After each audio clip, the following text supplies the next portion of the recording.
अगर मैं कहूँ कार और फिर कहूँ रेड कार, कौन सा ज्यादा इंटरेस्टिंग लगा?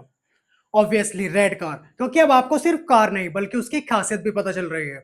यही काम करता है एडजेक्टिव। एडजेक्टिव हमें नाउन के बारे में एक्स्ट्रा इन्फॉर्मेशन देता है। जैसे red car, beautiful flower, smart boy. यहाँ पर रेड, ब्यूटीफुल, स्मार्ट ये सब एडजेक्टिव है जो कि हमें नाउन के बारे में एक्स्ट्रा इन्फॉर्मेशन दे रहे हैं। तो एडजेक्टिव की डेफिनेशन तो आपने जरूर सुनी होगी। Adjective is a word that describe noun और प्रोनाउन। एडजेक्टिव वो वर्ड होते हैं जो नाउन या प्रोनाउन को डिस्क्राइब करते हैं। जैसे एग्जांपल के लिए आज मैंने रेड टी शर्ट पहना हुआ है, तो इस सेंटेंस के अंदर एडजेक्टिव क्या होगा? इस सेंटेंस में एडजेक्टिव है रेड, जो कि टी शर्ट की खासियत बता रहा है। इसी तरीके से मेरे हाथ में ब्लैक वॉच है, तो इस सेंटेंस में एडजेक्टिव क्या होगा? इस सेंटेंस में एडजेक्टिव होगा ब्लैक, जो कि वॉच की खासियत बता रहा है। तो एडजेक्टिव वो वर्ड होते हैं जो नाउन या प्रोनाउन के बारे में एक्स्ट्रा इन्फॉर्मेशन देते हैं। तो चलिए क्लास को स्टार्ट करते हैं बिल्कुल बेसिक से। तो यहाँ पे बोर्ड पर हमने एडजेक्टिव की डेफिनेशन लिख ली है। अब आगे हम बात करेंगे कि एडजेक्टिव्स के कितने टाइप होते हैं। तो बेसिकली एडजेक्टिव के 8 टाइप होते हैं, जो कि हम वन बाय वन आगे क्लास में करेंगे। तो पहला टाइप है एडजेक्टिव ऑफ क्वालिटी।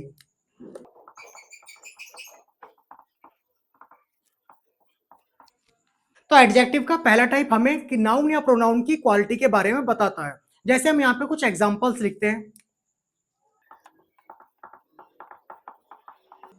ईमानदार लड़का। तो इस सेंटेंस के अंदर जो यहाँ पे ईमानदार है, ये एक एडजेक्टिव है जो कि किसके बारे में बता रहा है? जो हमें एक नाउन के बारे में बता रहा है। उसी तरीके से मैंने एक सेंटेंस लिखा,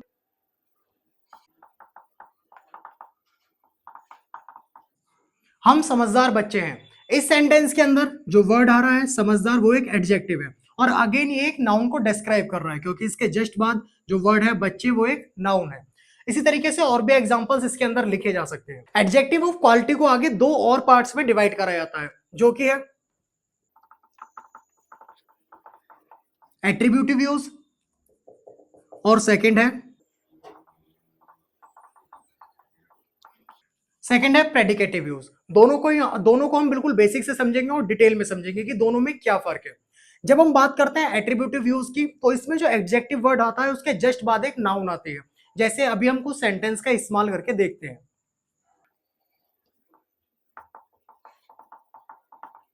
जैसे मैंने यहाँ पर एक सेंटेंस लिखा, मैंने लिखा वह अच्छा लड़का है। इस सेंटेंस के अंदर एडजेक्टिव क्या है? इस सेंटेंस में एडजेक्टिव है अच्छा, जो कि हमें बता रहा है किसके बारे में? लड़के के बारे में। इसी तरीके से हम यहाँ पे एक दूसरा सेंटेंस लिखते हैं,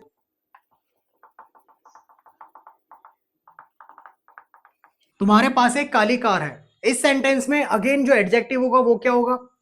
वो होगा काली, जो कि हमें किसके बारे में बता रहा है? जो हमें नाउन के बारे में बता रहा है, और यहाँ पे नाउन है कार। लेकिन जब हम बात करते हैं प्रेडिकेटिव यूज की, तो इस सेंटेंस में क्या होता है? इस सेंटेंस के अंदर एडजेक्टिव से पहले एक हेल्पिंग वर्ब आती है। जैसे मैं यहाँ पर एक सेंटेंस लिख के दिखाता हूं, तुम ईमानदार हो। अब इस सेंटेंस की अगर मैं इंग्लिश बनाऊं या इसको इंग्लिश में ट्रांसलेट करूं, तो ये सेंटेंस कुछ इस तरीके से होगा, you are honest. You are honest. इस सेंटेंस में अगर हम देखें एडजेक्टिव को, तो एडजेक्टिव है ऑनेस्ट, बट इसके जस्ट बाद कोई नाउन नहीं है। इससे पहले हमने यूज करा एक हेल्पिंग वर्ब का। तो कहने का मतलब यह है कि प्रेडिकेटिव यूज के अंदर हम बात करते हैं प्रोनाउन की, इस सेंटेंस में एडजेक्टिव प्रोनाउन के बारे में बताते हैं, जबकि एट्रीब्यूटिव यूज के अंदर जो एडजेक्टिव होता है वो नाउन के बारे में बताता है। तो नीचे कमेंट में आप मुझे एक एट्रीब्यूटिव यूज और एक प्रेडिकेटिव यूज दोनों के एग्जांपल बताना। तो एडजेक्टिव में अगला टाइप है प्रॉपर एडजेक्टिव।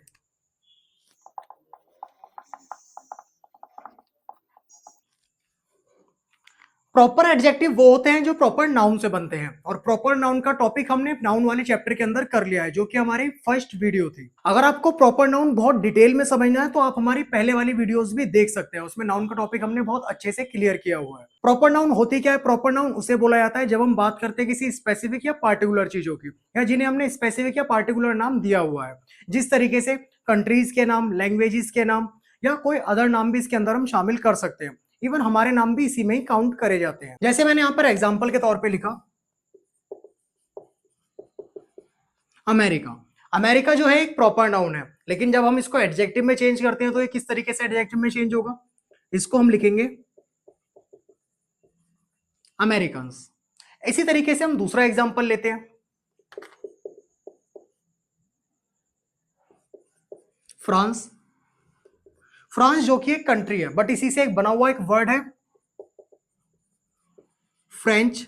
आपने फ्रेंच फ्राइज का नाम तो जरूर सुना होगा। तो अगर मैं इसके आगे फ्राइज लिख दूं तो अगेन ये क्या हो जाएगा, ये एक एट्रीब्यूटिव यूज हो जाएगा, मतलब नाउन से पहले एक एडजेक्टिव का यूज करा जा रहा है। इसी तरीके से दूसरा एग्जांपल हम देखते हैं। यहां पर लिखा मैंने इंडिया, जो कि एक प्रॉपर नाउन है, बट अगर मेरे को इसे एडजेक्टिव में चेंज करना हो तो किस तरीके से होगा, इसको मैं बोल सकता हूं इंडियन। तो चलिए इसके बाद स्टार्ट करते हैं इससे अगला टाइप, जो कि है adjective of quantity.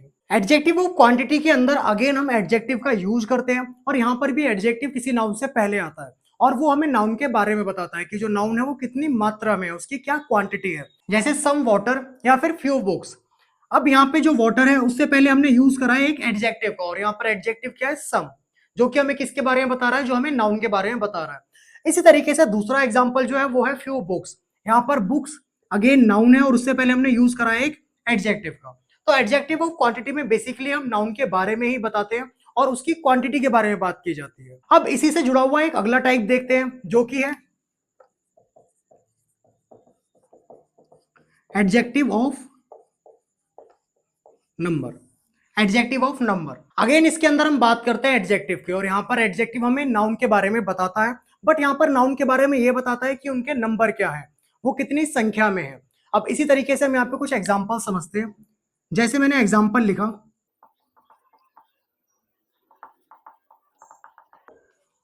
I have 2 markers. अब इस सेंटेंस के अंदर एडजेक्टिव क्या है, इस सेंटेंस में एडजेक्टिव वही है जो नाउन से पहले आ रहा है, और इस सेंटेंस में नाउन क्या है, इस सेंटेंस में नाउन है मार्कर्स, और इससे पहले जो जस्ट वर्ड यूज करा है वो है टू, तो इस सेंटेंस में एडजेक्टिव है टू। इसी तरीके से हम एक दूसरा एग्जांपल देखते हैं।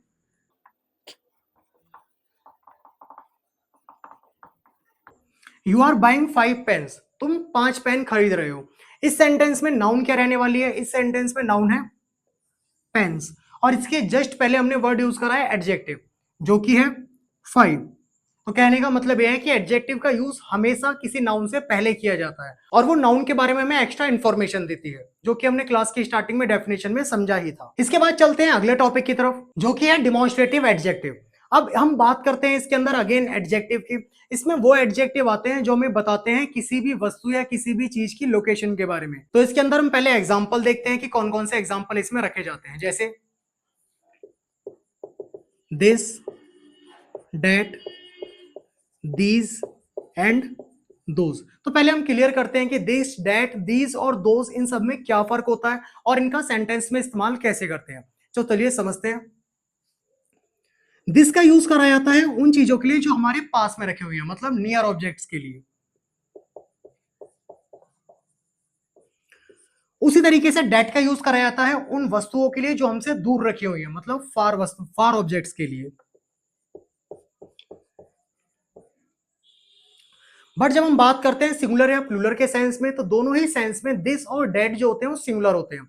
फॉर एग्जाम्पल, मेरे हाथ में अभी एक मार्कर है, तो इसके लिए मैं सेंटेंस यूज करूंगा दिस इज अ मार्कर। और उसी तरफ दूसरा सेंटेंस जो मैं यूज कर सकता हूं डेट के लिए, जैसे मेरे सामने अभी मोबाइल है, तो मैं यूज कर सकता हूं डेट इज अ मोबाइल, क्योंकि वो मुझसे दूर है और अकेला मोबाइल है।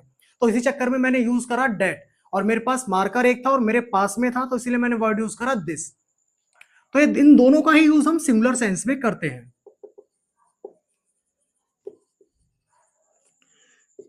लेकिन जब हम बात करते हैं दीज और दोज की, ये दोनों प्लूरल सेंस में यूज करे जाते हैं। दीज उन ऑब्जेक्ट के लिए यूज करा जाता है जो पास में होते हैं, और दोज का यूज तब करा जाता है उन ऑब्जेक्ट के लिए जो हमसे दूर रखे हुए हैं। लेकिन दोनों का ही यूज प्लूरल सेंस में किया जाता है।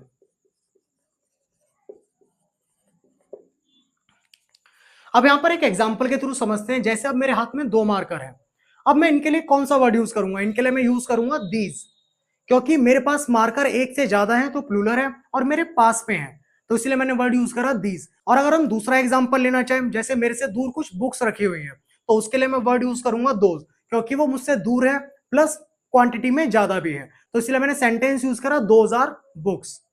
आई होप आपको दिस, दैट, दीज, दोज में डिफरेंस समझ आया होगा। अब हम बात करते हैं कि इनको एडजेक्टिव की तरह कैसे यूज करा जाता है। तो अगेन हम इसको कुछ एग्जांपल के थ्रू समझते हैं। जैसे मैंने यहां पर एग्जांपल लिखा, दिस पेन इज ब्लैक। अब इस सेंटेंस के अंदर जो वर्ड आ रहा है दिस, वो एक डिमॉन्स्ट्रेटिव एडजेक्टिव है, जो हमें किसके बारे में बता रहा है, जो हमें बता रहा है पेन के बारे में। इसी तरीके से मैंने एक दूसरा एग्जांपल लिया, डेट बुक इज योर्स, वह किताब तुम्हारी है। अब इस सेंटेंस के अंदर जो वर्ड आ रहा है डेट, वो अगेन हमें किसके बारे में बता रहा है, वो हमें बुक के बारे में बता रहा है, मतलब जो कि एक डिमॉन्स्ट्रेटिव एडजेक्टिव है। इसी तरीके से हम और भी एग्जांपल इसके अंदर यूज कर सकते हैं। आपने इन वर्डों को प्रोनाउन के चैप्टर में भी पढ़ा था, उस टॉपिक का नाम था डिमॉन्स्ट्रेटिव प्रोनाउंस। अब हम बात करते हैं कि किस तरीके से डिमॉन्स्ट्रेटिव एडजेक्टिव और डिमॉन्स्ट्रेटिव प्रोनाउन एक दूसरे से डिफरेंट होते हैं। तो कुछ एग्जांपल के थ्रू इनको समझते हैं।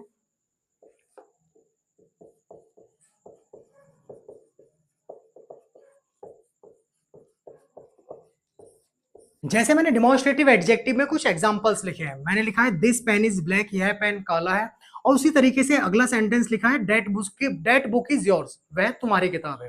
तो इन दोनों ही सेंटेंसों के अंदर दिस और डेट जो कि डिमॉन्स्ट्रेटिव एडजेक्टिव है, उसके तुरंत बाद नाउन का यूज करा जा रहा है, और वो हमें नाउन के बारे में बता रहे हैं कि जो नाउन है वो दूर है या पास है, या फिर वो सिंगुलर में है या प्लूरल सेंस में है। इसी तरीके से जब हम इसका यूज करते हैं डिमॉन्स्ट्रेटिव प्रोनाउन में, तो सीन थोड़ा सा डिफरेंट हो जाता है। किस तरीके से, एग्जांपल देखिए, मैंने सेंटेंस यूज करा दिस इज अ बुक, यह एक किताब है। अब यहां पर सेंटेंस में थोड़ा सा डिफरेंस आपको देखने को मिला होगा। यहां पर जो दिस है उसके तुरंत बाद कोई नाउन नहीं आ रही है, तो इसको हम डिमॉन्स्ट्रेटिव एडजेक्टिव नहीं बोल सकते। इसी तरीके से हम अगला सेंटेंस यूज करते हैं, डेट इज योर मोबाइल, वह तुम्हारा मोबाइल है। इस सेंटेंस के अंदर अगर हम अगेन दोबारा गौर से देखें, तो इसमें डेट के बाद कोई नाउन नहीं आ रही है, तो अगेन ये डिमॉन्स्ट्रेटिव एडजेक्टिव नहीं है, क्योंकि डिमॉन्स्ट्रेटिव एडजेक्टिव होने के लिए उसके तुरंत बाद एक नाउन का आना बहुत जरूरी है, जैसे हमने प्रीवियस सेंटेंसेस में देखा ही था। चलिए मूव ऑन करते हैं इससे अगले टाइप की तरफ, जो कि है डिस्ट्रीब्यूटिव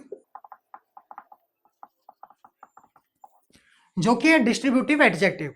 अब हम बात करते हैं कि डिस्ट्रीब्यूटिव एडजेक्टिव क्या होते हैं। सपोज कीजिए कि आप एक क्लास में बैठे हैं और जिसमें 10 स्टूडेंट्स आपके सामने हैं। आप उन स्टूडेंट को अलग अलग नाम से ना बुलाने के बदले एक नाम देना चाहते हैं, तो उनको मैं बोल सकता हूं ईच ऑफ द स्टूडेंट या एवरी स्टूडेंट, इस तरीके से। तो इसके अंदर जो वर्ड यूज करे जाते हैं वो होते हैं ईच, एवरी, कुछ इस तरीके के वर्ड। अगर मैं इनको सेंटेंस में फॉर्म करके दिखाऊं तो किस तरीके से हम सेंटेंस फॉर्म करेंगे,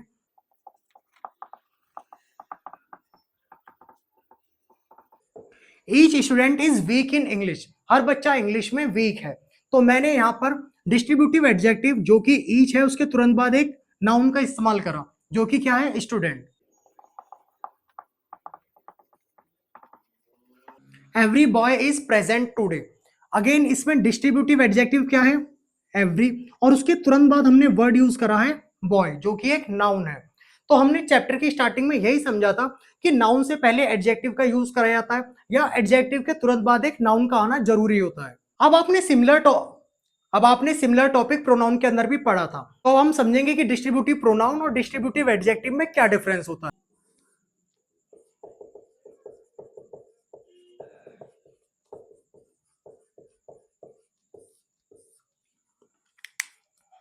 डिस्ट्रीब्यूटिव प्रोनाउन वो होते हैं जहां पर ईच और एवरी, कुछ इन वर्डों के बाद कोई नाउन ना आके बदले में कोई दूसरा वर्ड आ रहा होता है। जैसे मैंने यहां पे सेंटेंस का इस्तेमाल करा,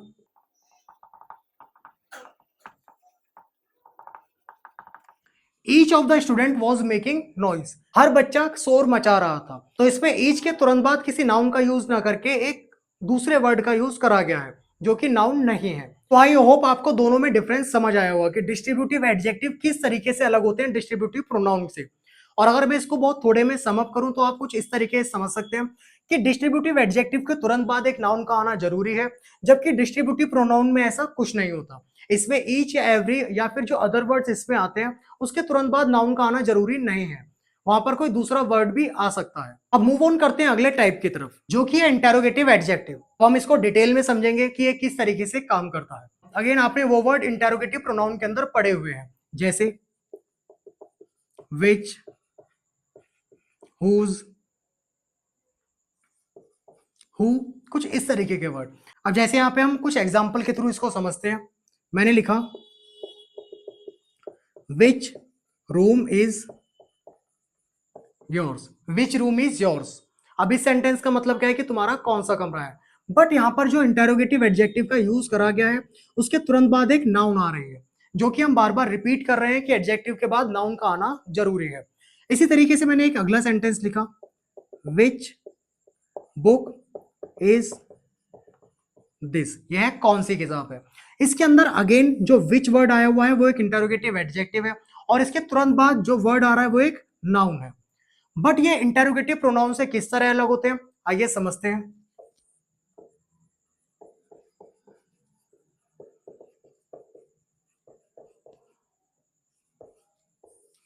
इंटरोगेटिव प्रोनाउन में इन वर्डों के बाद किसी नाउन का आना जरूरी नहीं है। जैसे एग्जांपल से समझते हैं, वाई आर यू अपसेट, तुम अपसेट क्यों हो। यहाँ पर जो मैंने वर्ड यूज करा है वाई, वो एक इंटरोगेटिव प्रोनाउन है और उसके तुरंत बाद कोई नाउन नहीं आ रही। तो बेसिकली दोनों में डिफरेंस यही होता है, इंटरोगेटिव एडजेक्टिव के बाद एक नाउन का यूज करा जाता है, जबकि इंटरोगेटिव प्रोनाउन में ऐसा कुछ नहीं होता। आई होप आपको दोनों में डिफरेंस क्लियर हुआ होगा। तो एडजेक्टिव का आखिरी टाइप है पजेसिव एडजेक्टिव। ये किस तरीके से काम करता है, पहले हम इसकी डेफिनेशन समझते हैं कि पजेसिव का क्या मतलब होता है, फिर हम इसे कुछ एग्जाम्पल के थ्रू समझेंगे। पजेसिव का मतलब होता है किसी भी चीज से जुड़ा होना या किसी भी चीज का पोजेशन होना। फॉर एग्जाम्पल देखिए, मैंने कुछ सेंटेंस यूज करे, this is my pencil, this is my pencil. अब इस सेंटेंस में पजेसिव एडजेक्टिव क्या है, मैंने बताया था हमेशा एडजेक्टिव किसी नाउन से पहले आते हैं।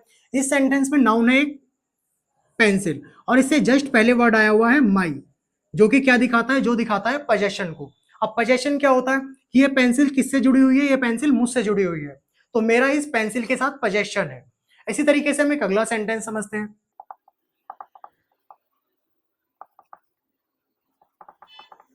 That is your tiffin. इस सेंटेंस के अंदर अगेन नाउन आई हुई है, और नाउन से पहले हम स्पॉट कर सकते हैं एक एडजेक्टिव को। इस सेंटेंस में नाउन क्या है, इस सेंटेंस में नाउन है टिफिन, और इससे जस्ट पहले हमने वर्ड यूज करा है योर, और यहाँ पर योर जो है वो पजेसिव एडजेक्टिव है, क्योंकि वो हमें बताता है कि टिफिन किसका है, योर मतलब तुम्हारा टिफिन है, और इस टिफिन का पोजेशन किसके साथ है, तुम्हारे साथ है। एडजेक्टिव का लास्ट यही टॉपिक था, पजेसिव एडजेक्टिव। आई होप आपको एडजेक्टिव के सारे टाइप क्लियर हुए होंगे। बाकी नेक्स्ट क्लास में हम करेंगे वर्ब का टॉपिक, तो चैनल से जुड़े रहिए। और अगर आपको ये वीडियो अच्छी लगी और एडजेक्टिव के टॉपिक क्लियर हुआ तो वीडियो को लाइक कीजिए, शेयर कीजिए और चैनल को सब्सक्राइब कीजिए। Thank you.